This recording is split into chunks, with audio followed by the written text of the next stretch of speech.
utilizar una ampolla cada 5 minutos, máximo 5 dosis, se pone intramuscular, ya saben que está contraindicada en enfermedades hipertensivas.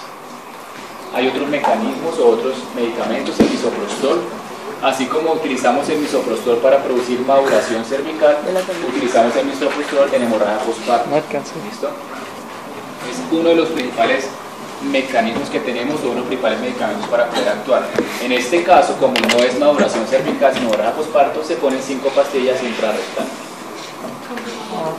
Podemos utilizar otras prostaglandinas. La prostaglandina, como por ejemplo la F2 alfa, que se llama Carbopros, esto sí no lo vamos a tener, pero tienen que saber que existe. O tenemos la prostaglandina E2, esto sí lo tenemos en Samaritana, como la dinoprostona. Entonces, ¿qué hacen las prostaglandinas? Acuérdense, hacen una reacción inflamatoria a nivel cervical, trabajo de parto, reblandecen el cervix y la inflamación genera contracciones uterinas. Entonces, para eso utilizamos esto, para que el útero se contraiga, un útero que no está contraído. Medidas físicas del taponamiento.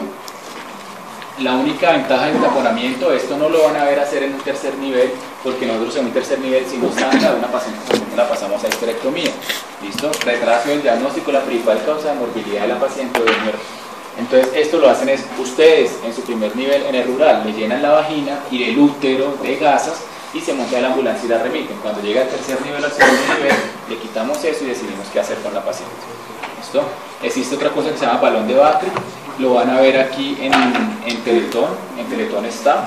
Entonces, esto es como se llena el útero de gas. No miren eso.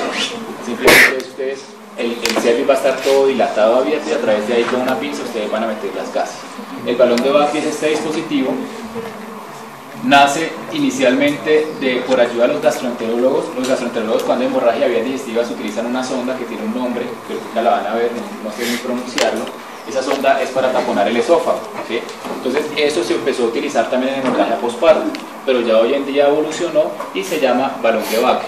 Entonces, ¿qué hace el balón de Bacri? Es meter un dispositivo que simplemente lo metemos dentro del útero, lo insuflamos de agua y eso por presión hidrostática va a frenar el sangrado que hay de ese lecho uterino. El balón de Bacri se utiliza entonces en pacientes con atonía que no responden al manejo farmacológico, ¿listo? Y en las cuales yo quiero hacer un manejo conservador. O sea, es diferente que me venga la señora de Samaritana G10 o G13 con 39 años o 43, ¿sí? Que me haga una hemorragia postparto, que para mí no hay ninguna duda de que le tengo que sacar ese útero porque le hago un favor a la madre. Mientras, es diferente la paciente primigestante de 16 años, ¿sí? Que acabamos de tener con, por ejemplo, una abrupción de placenta, que además me está sangrando y que por desgracia el feto se murió. Entonces ella no tiene hijos. Entonces ella no tiene hijos, ¿cómo le va a hacer una histerectomía? Entonces en esta paciente es mucho mejor un manejo conservador, ¿sí? Manejo conservador en la medida de lo posible. Ojo, entonces uno trata de agotar todas las posibilidades para no sacar ese útero. Pero en otras señoras, en otro escenario completamente diferente, ni lo pensamos. ¿Listo? Entonces simplemente se llena de agua este dispositivo y lo que hace es que por aumento de presión hidrostática comprime las paredes del útero y va a dejar de sangrar. Puede que deje de sangrar, como puede que no. ¿Listo? Este balón tiene aquí una punta. ¿Listo? Esa punta, ¿qué pasa? Yo me voy a dar cuenta si el balón es efectivo porque a través de esta punta va a drenarse todo el sangrado y va a hacerse externo. Entonces, si el sangrado para, pues obviamente el balón fue efectivo. Si el sangrado persiste, pues tendré que tomar otra decisión, sacarlo, operarla o alguna cosa. Cuando ustedes dejan el balón de Bacri adentro, pues esa paciente pues tiene que tener antibiótico, ¿listo? ¿Por cuánto tiempo? Por el tiempo que dura el balón. Normalmente el balón debe durar 24 horas. Cuando vayamos a desinflar el balón, igual que cuando ustedes vean en urología la paciente que llega con una vejiga completamente llena porque tiene una retención urinaria. Para poder desinflar este balón hay que hacerlo de una manera lenta. Esta es la forma como se desinfla. Se le van sacando 20 mililitros cada hora. ¿Listo? ¿Por qué? Porque si usted lo hace muy rápido, obviamente el útero se contrae y empieza a sangrar otra vez. Entonces, la desinflada del balón debe ser muy lenta. Esta es la sonda, este es el nombre de la sonda Blakemore, que es la que utiliza la gastroenterología, que inicialmente empezamos a utilizar nosotros, pero hoy en día ya tenemos el balón de Bacri. Este dispositivo lo hay en Samaritana, o sea, cuando yo estaba lo había, pero nunca lo usamos. En Teletón sí lo hay. ¿Listo? Manejo avanzado de pacientes que tienen atonía uterina, pues ya incluso está el factor 7 activado. Ya esto es un manejo que más lo utiliza anestesia o cuidado intensivo cuando la paciente está completamente, porque estoy hablando que es Una paciente que si llegamos a ese extremo, la paciente está choqueada, probablemente tiene un choque severo, tocó un pólica fundirla, etcétera, etcétera. Entonces esto ya es, no me sé la dosis, yo sé que está anotada ahí, pero no me la sé ni me la quiero aprender. Listo. Esto nos ayuda a medicina interna, o nos ayuda el anestesiólogo, o nos ayuda Entonces, ¿qué pasa acá? Cuando uno retarda la realización de una hemostasia quirúrgica, o sea, cuando uno retrasa la decisión de operar a la paciente, de hacerle la esterectomía, es uno de los factores que contribuye a los pobres resultados de la hemorragia obstétrica. Es decir, como acá una paciente no se puede morir ni aquí ni en cualquier parte de Colombia, paciente que se muere obstétrica, eso es fijo. Primero demanda y segundo un COE, ¿sí? Que es un comité de vigilancia epidemiológica, nos citan en la Secretaría de Salud, ya hemos ido como a 3. Cuando uno analiza los casos de por qué se mueren esas pacientes, normalmente uno se da cuenta en los tiempos, porque desafortunadamente aquí todo es médico legal, en los tiempos quirúrgicos, que tomamos la decisión 20 minutos después, 30 minutos después, y acuérdense que un útero sangra 650 por mililitro por minuto. Entonces uno se da cuenta que el problema y el desenlace inadecuado ocurre siempre porque hemos tomado tarde la decisión de operar a la paciente. ¿Listo? Entonces esto es lo que trata de decir aquí, y por eso el protocolo que estamos teniendo es un protocolo con unos tiempos ya establecidos. El procedimiento más apropiado, nadie le va a decir cuál es, simplemente lo más apropiado es lo que usted pueda hacer más rápido. Hay dos tipos de histerectomías, o bueno, hay muchas, pero en este caso son dos. Está la histerectomía subtotal o la total. La total es sacar el útero con el cuello uterino, y la subtotal es solamente sacar el útero y no el cuello uterino. ¿Listo? Entonces la que usted sepa hacer más rápido, pues es la que tiene que hacer. Entonces, cuando utilizamos esas medidas quirúrgicas, cuando los fármacos, cuando el masaje y cuando el taponamiento, independiente con gasas, con Bacri, con lo que sea, no nos resulta. Entonces, ¿qué debemos hacer? Pues obviamente se llama segundo obstetra, se avisa al banco de sangre, porque aquí la paciente ya lleva tiempo sangrando. Como ya lleva tiempo sangrando, probablemente es una paciente que ya está en CID, y así vamos a entrar a operar. ¿Listo? Y avanzamos a UCI. El manejo quirúrgico hay de dos tipos, manejo conservador y no conservador. No conservador, pues obviamente quitarle el útero. ¿Listo? Y manejo conservador, existen una serie de suturas que se han supuestamente, que existen, que ustedes las van a leer, pero que usualmente no las vamos a utilizar. Entonces, ¿cuáles son esas medidas conservadoras? Las medidas conservadoras, pues, ¿para qué las hace usted? Para aquella paciente que desea preservar la fertilidad. Como todo, no es lo mismo que me sangre una paciente de 16 años con hemorragia posparto, ¿sí? Cuyo bebé, por desgracia, nació muerto por X o Y motivo, ¿listo? A que sea una señora de 39 años G10, ¿sí? Uno, créame que uno todo eso lo valora en cuestión de segundos para uno tomar la decisión. Entonces, en esas pacientes que yo quiero preservar la fertilidad para que tenga otro hijo, etcétera, etcétera, pues existen, por ejemplo, varios tipos de ligaduras. Que yo me ponga a ligar aquí cada uno de estos vasos, o sea, la abro y la opero, ¿sí? Pero me pongo a ligar cada uno de estos vasos a ver si deja de sangrar. O de pronto ya que yo coja y solamente ligue este vaso grande, que es la hipogástrica, ¿listo? La hipogástrica es toda la que lleva el sangrado uterino, entonces si yo las ligo, pues el paciente va a dejar de sangrar muy frecuentemente. Existen otras suturas, como por ejemplo la sutura de Belich. En Samaritana nunca la usamos, pero en otras escuelas sí, por ejemplo en la escuela militar. La sutura de Belich, ¿qué es? Es como hacerle unas tirantas al útero, ¿listo? Entra uno por acá, sale por detrás, entra por acá, sale por detrás, entra por acá. Es unas tirantas del útero, y el útero va a quedar envuelto como un tamal, ¿listo? Entonces, si el útero queda envuelto como un tamal y el sangrado del útero es porque tiene atonía uterina, pues el sangrado va a parar, ¿listo? Pero son medidas entonces conservadoras que, como les digo, en Samaritana no las usamos. Esos son otros tipos de suturas que también están descritas. Estas sí, realmente no he visto ninguna escuela que las use. Son suturas que se llaman suturas hemostáticas. ¿Listo? Entonces tenemos manejo no quirúrgico conservador, pues el masaje, los medicamentos, el taponamiento. No sirvió eso, entonces vamos a hacer un manejo quirúrgico.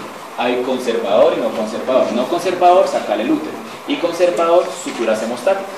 ¿Listo? Entonces, no conservadoras, histerectomía.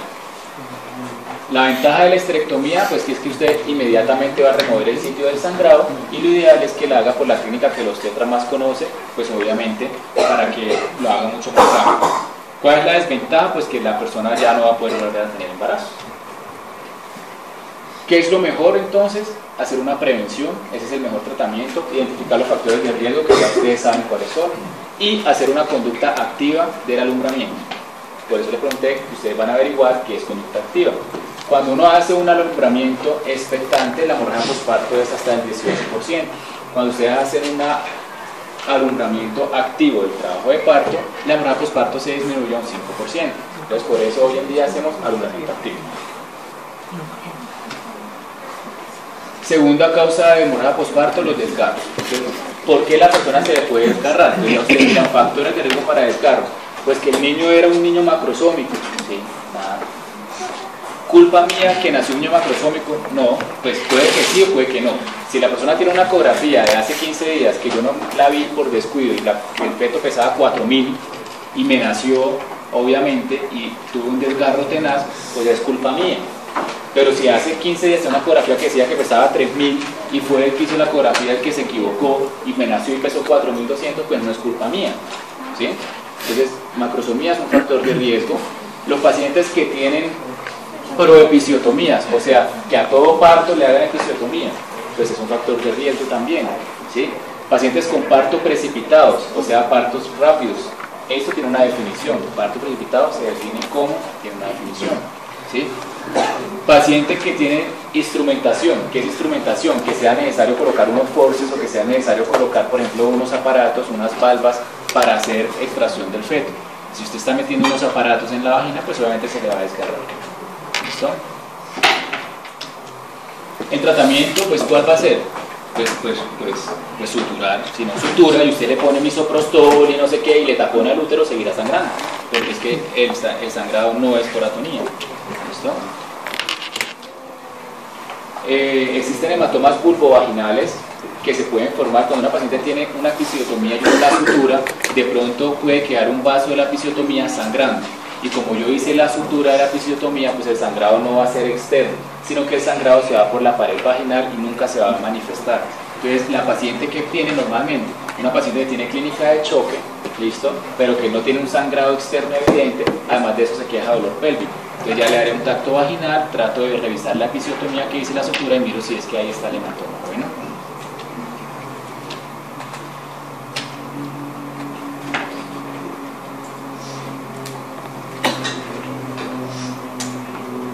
Retención de restos placentarios es la causa más común de hemorragia posparto tardía. Entonces, la ausencia del alumbramiento, o sea, nosotros sabemos en la diapositiva cuando hablamos de trabajo de parto, decía que nosotros hablamos de retención de placenta, ¿sí? Cuando la placenta no se ha alumbrado y han pasado 30 minutos después del parto. Pero sin embargo nosotros no esperamos los 30 minutos. ¿Por qué no esperamos los 30 minutos? Porque esperar 30 minutos es que el útero continúe sangrando. Entonces por eso nosotros usualmente antes ya hemos tomado una conducta. ¿Listo? Es más, pasan 5 minutos y no alumbrado y ya nosotros estamos estresados. Pero en principio hay que esperar 30 minutos. Entonces una cosa muy diferente es encarcelación de la placenta y otra cosa es retención de la placenta. ¿Listo? Yo puedo tener encarcelación de una placenta, que la placenta ya se desprendió, pero como el útero se contrajo y se cerró el cervix, la placenta está desprendida, pero está allá adentro. Entonces yo tendré que hacer algunas maniobras para tratar de expulsarla. ¿Listo? Y otra cosa muy diferente es que la paciente tenga una retención de la placenta en donde la placenta no se ha desprendido del útero. Una placenta puede que no se desprenda del útero porque tiene una patología que se llama acretismo placentario. El acretismo es cuando hay ese desbalance entre las proteasas, el nivel de proteasas, y la placenta se pega más allá a donde normalmente tiene que llegar. ¿Qué es más allá? Pues se pega al miometrio, se pega a la serosa. Esto es una desgracia. Bueno, esa es la principal causa de histerectomía obstétrica. ¿Listo? Entonces, ¿cuáles son las maniobras para desprender una placenta? Pues yo hago masaje uterino. Si hago masaje uterino ayuda a desprender la placenta. El alumbramiento hidráulico, que es simplemente aplicar líquido a través de la vena umbilical, o sea, yo cojo una inyección, la lleno pues, con líquido estéril o con agua destilada y la meto a través del cordón umbilical, pues eso a dónde va a llegar, a la placenta, va a salir y va a tratar de desprender la placenta. La maniobra de Warner no es más que coger el cordón umbilical y exprimirlo. ¿listo? Entonces si uno lo exprime, el sangrado que está en el cordón umbilical se devuelve y eso obviamente desprende la placenta. La tracción del cordón umbilical y la maniobra de Harvey, ¿listo? Que no es más que la expresión uterina. Ustedes van a ver cuando tenemos un parto que todos nosotros hacemos esto. Lo que pasa es que no le colocamos los nombres que son, pero eso es algo automático. Nace el bebé, empezamos a hacer más